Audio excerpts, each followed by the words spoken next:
them, and I want to introduce to you Heidi McKay Castro, who is a studio artist and faculty member at the University of Iowa. She earned her MFA and MA from the University of Iowa and her BFA from the Ohio State University. Her work has been featured in over 50 exhibitions at venues such as the Charlie Cummings Gallery, Clay Akar, the Clay Art Center, Kobo Gallery, and the Eclectic Center Gallery. Casto has been a featured artist with Art Access and in 2022 was selected for 2 purchase prizes in the Strictly Functional Pottery National. She was named a Ceramics Monthly Magazine Emerging Artist. I'm welcoming Heidi.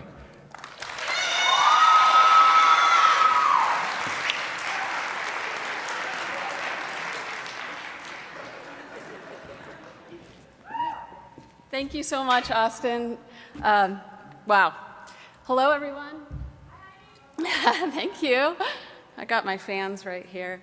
But really, all of NCECA, wow, you are such a great family to be a part of. I love this clay community. Before I start, I have a few thank yous. First, to NCECA and everyone that made this possible, and to this stellar group of emerging artists. It's been an unforgettable week sharing the stage with you. I'm going to do this so I can move my head a little. To my recommenders, Rebecca Harvey and Lindsay Pekaski, you are both an inspiration to me as artists and mothers. I am so glad you are a part of my journey. To the crew at Iowa, you are so supportive and fun to work with. I am lucky to walk in and to work and see your faces and bursting creativity every day. To my family, who all drove to see me today, you have never once doubted my talent or my dreams. And to this tight crew, Andy, I cannot believe the adventures we've been on since we met in the ceramics studio at Ohio State 21 years ago. I really hit the jackpot when I found someone who could both make me dinner and a bucket of glaze. Amari and Beatrice, you are the magic in my life, and this talk is for you. My work is shaped by my reality. I am Heidi, artist, professor, and mom. My reality is a connected web of perceptions, beliefs, and instincts developed from a lifetime of relationships and experiences that shift and mold how I see the world and the people around me.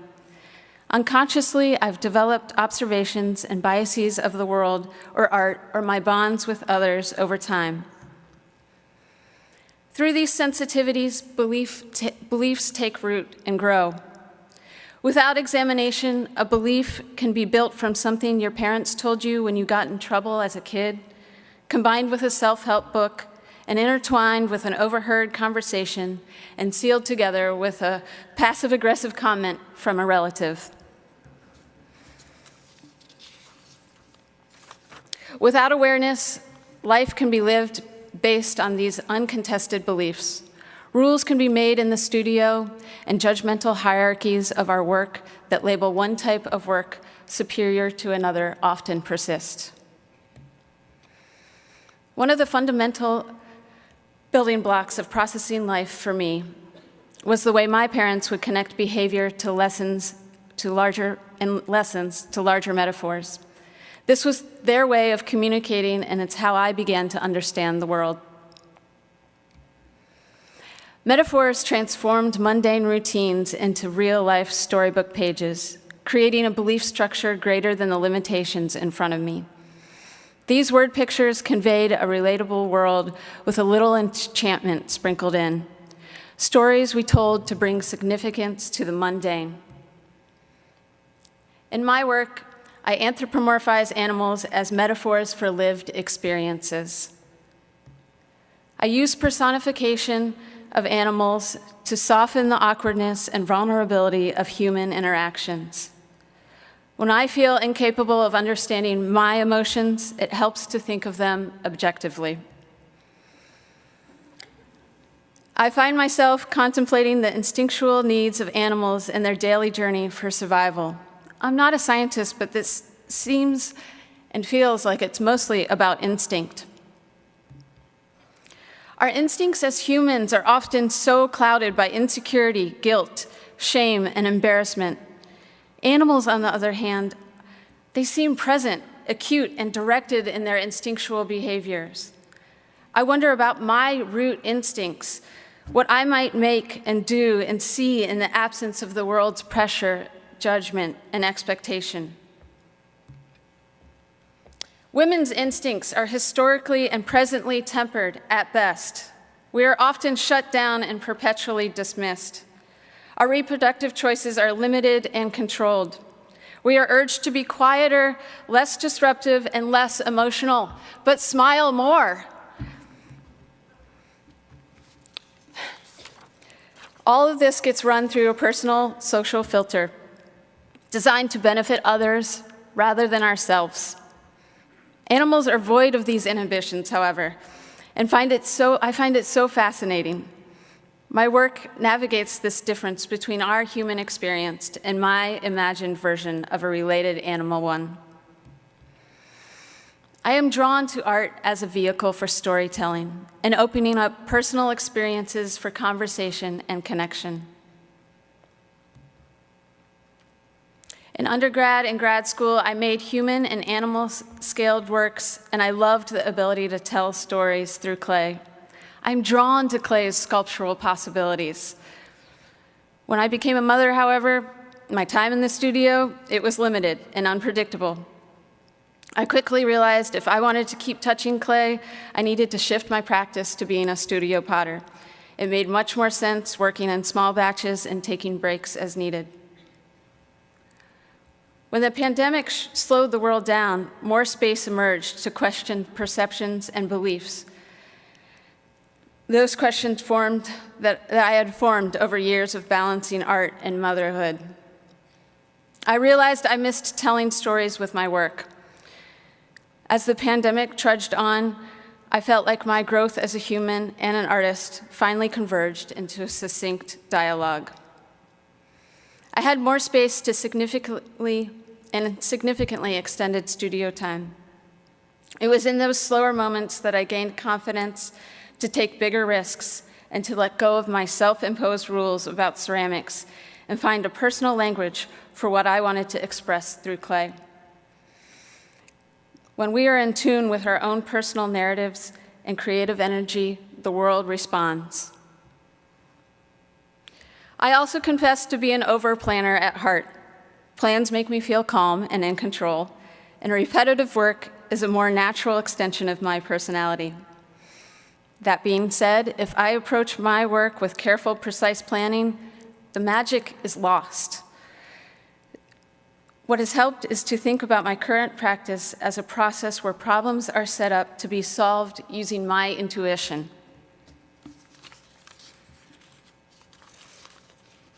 I first throw the forms as a meditation. I'm going to take a drink of water.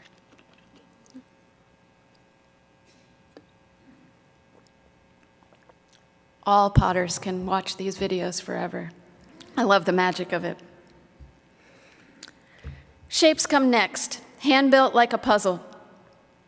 I make these more sculptural additions without a plan of what vessel they will be connected to, and then match and play the shapes as if I'm deciding which earrings or hairstyle to wear with an outfit. This method forces the conglomeration of unexpected, playful elements and requires trust that when the pieces emerge from the bisque, there will be possibilities to work with. I think of this instinctual trust as a metaphor for what I've learned about parenting from trusting instincts about my own body and learning to trust my kids. A long time ago, I miscarried my first pregnancy. This created a lack of trust in my body. Later, despite this insecurity, I listened to my intuition when I realized my second pregnancy had stopped moving inside of me at 37 weeks. Although I faced considerable embarrassment and doubt, I pushed through and followed my instincts. I listened and delivered a healthy girl through emergency C-section 13 years ago. My instincts were growing, but I truly did not regain trust in my body until I was pregnant with my second daughter, now 10. I was terrified that in that pregnancy, I couldn't trust my body, and that we might lose her if I wasn't hypervigilant. I had to make a then incredibly impossible choice between a conventional vaginal birth, which I had internalized as the right way to do it, or plan for another cesarean delivery. As I lay on the operating table being stitched back up, the surgeon leaned over the curtain and said, "I'm not sure what made you choose to have another C-section, but your uterus was so thin it would have ruptured during a conventional labor, and we probably would have lost you both." What a wave of confirmation that I had made the right choice, and that somehow through the cacophony of voices and expectations in my head, I had found my instinct and chosen to trust it. I have never felt comfortable being defined as a potter or a sculptor, but rather both and. In the same way, I know that I now need to be both an artist and a mother, both artist and professor. I have always been intrigued by duality, words that have two meanings, or the way kids intuit different shapes in the clouds. I think a lot about this idea of two things at once and how much our lives are spent in the gray areas. If this is possible, the options in my work are endless. It isn't until after a piece is bisqued that I imagine the possibility that a shape could be a red panda wishing on a dandelion, or a macaw considering its birthday wish, or both. These shapes, sorry.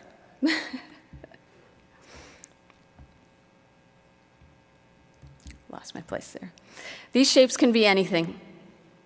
I believe if this duality is possible for the shape or cup, it is possible for me and for all of us. I can be a mother and an artist. I can be happy and a professor. I can be a potter and a sculptor. I can support my partner's artistic career and also be supported by him in mine. I can be a mom and a teacher, a life partner and a work partner. My work can be awkward and delightful to use. The beauty is in embracing it all.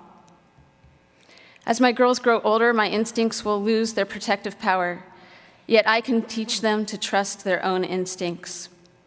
This is advice we can all learn, to not let the world speak louder than our own internal compass, and to embrace the nuance of all the possibilities of a both-and life. Thank you.